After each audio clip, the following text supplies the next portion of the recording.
Hello friends, your welcome again in my YouTube channel a big sir.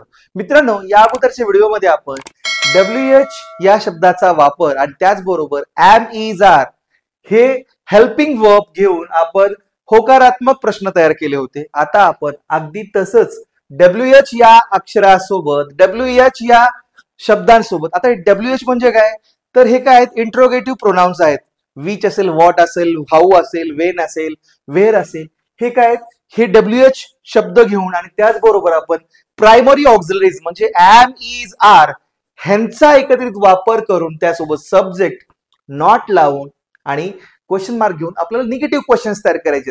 तर लक्षात घ्या ते करतात कसं हे अगोदर आपण बघितलंय की बघा, आपल्याला अगोदर हे पाहिजे माहिती की सर्वनाम I, we, you, you, he, she, it आणि दे हे जे 8 पर्सनल प्रोनाउन आहेत त्यांना कोणतं हेल्पिंग वर्ब वापरलं जातं.